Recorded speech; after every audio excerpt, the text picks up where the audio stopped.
In this video, I want to talk to you about 3 tricks that you can do every time you get to the body of water during the summer to help you locate bass a lot quicker. I think a lot of us anglers know that summertime bass fishing can be great, but it can also be very tough. It can be very stingy. You know, as the amount of pressure gets to these lakes, as the hot weather really starts to set in, it can just be hard to go out there and locate bass. And in this video, I'm gonna give you 3 tips in order to do that, to try to stay more consistent throughout the summer. Now, before we get into the video, this one is brought to you by my apparel company, Finn Fishing. And right now, today is the last day to get 25% off store-wide. I am running a sale for Memorial Day, and so if you want to get a USA-made sun shirt, it's 25% off. If you want to get a bass hat with a wooden bass badge, it is all 25% off. So right now, I'm going to leave some links down below in the description. You can shop there, you can get a great deal, and it is the best way to help support this channel. All right, let's get into the 3 big tips for locating bass in the summer. Now, the first one is birds. Birds play a huge role for me throughout the entire summer. And I think that Davey Height, if you guys watch Bassmaster Davey Height, who used to be a professional angler and now is really a commentator, he says it best. He says, birds fish for a living too. And that's very, very true. The big thing about birds is that birds are going to let you know a lot of times if there is bait in an area. And simply finding birds can help you to locate bass very quick because, hey, you know that there's bait in that area. Now, I'm not talking about every single type of bird. I'm not talking about crows and sparrows and robins. You know, you want to look for the birds that are fish eaters, I guess you would say. You know, for me, if I see seagulls, you know, sometimes you will see seagulls diving out there. And a lot of times why seagulls are diving is because bass actually are pushing bait fish to the surface.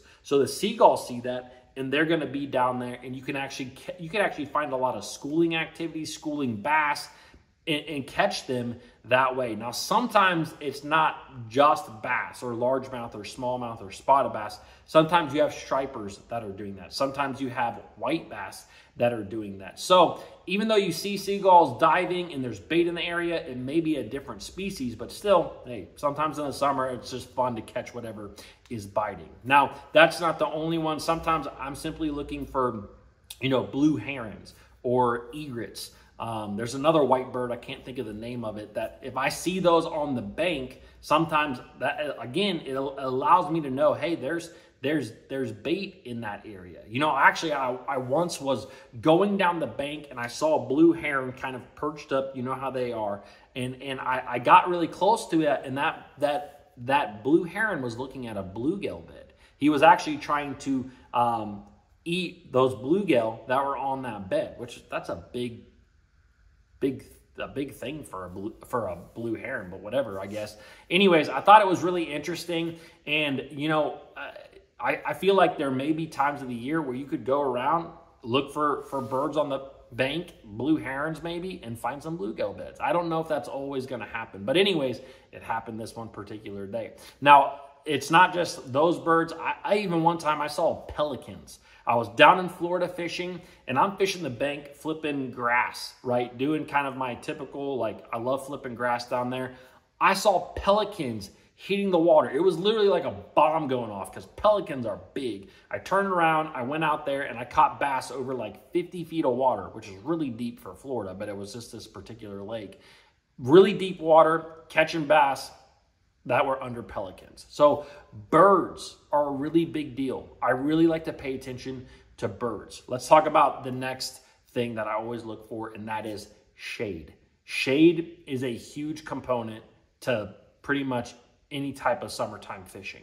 And there's some really obvious, you know, things. There's some really obvious pieces of cover that provide shade for bass. For example, you know, if you see a matted vegetation, you know, you see a mat out there, that's going to be a great place where bass can be in the summer. Now, sometimes what I like to think about is what is the deepest, darkest shade. So not only do I look at the mat, but a lot of times I'm looking for the thickest part of that mat, because the thickest part of that mat is going to be the deepest. It's going to be the darkest under that mat, and therefore a lot of times that water is going to be cooler under that mat, and that can attract bass. I have found big schools of bass under single mats the size of like your bass boat, where I remember this one time in Florida, I caught 20 pounds of bass, 20 pounds, including a 6-pounder, in a spot that was no bigger than the size of my boat. And it was the thickest mat on that lake.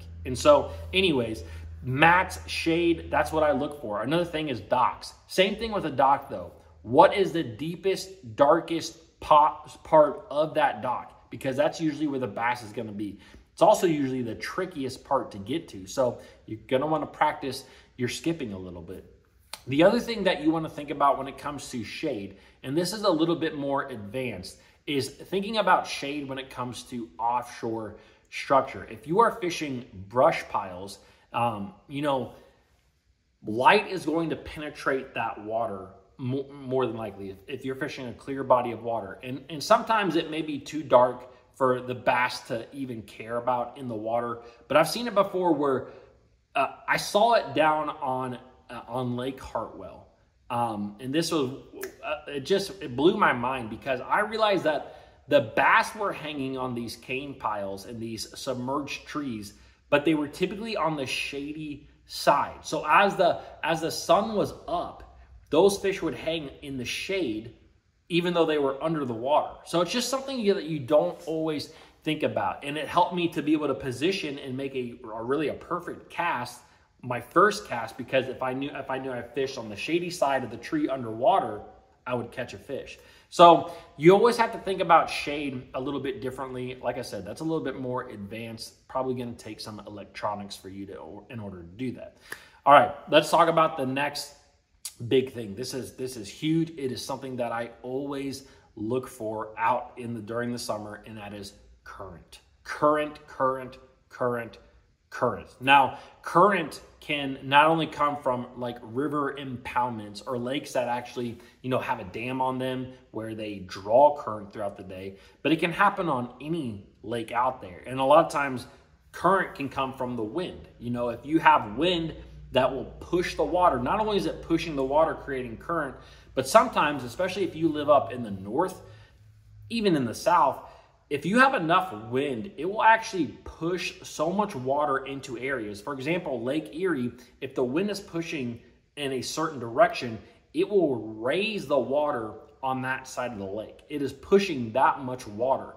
And then later in the day, as the wind starts to die, that lake will kind of start to level out, and there will be current going the opposite way. And so that will position fish in a number of different ways, you know, behind these little current breaks. So not only am I talking about, you know, lakes that actually have current going through them, you know, like the TVA lakes that have a dam on them where they draw to create power, but even on big natural lakes. Sometimes current that is just, you know, wind that is hitting a bank that is kind of creating some current can be a big deal.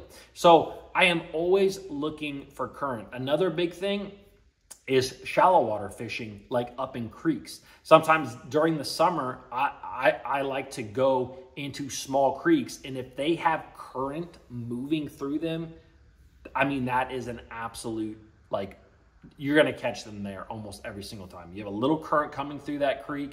Typically it's a little bit cooler water, a little bit more oxygenated. There's typically bait fish there, and it can be the dead of summer and you are fishing in 2-3 foot of water and absolutely catching a ton of fish. So those are the big things that I really like to look for, is birds, shade, and current.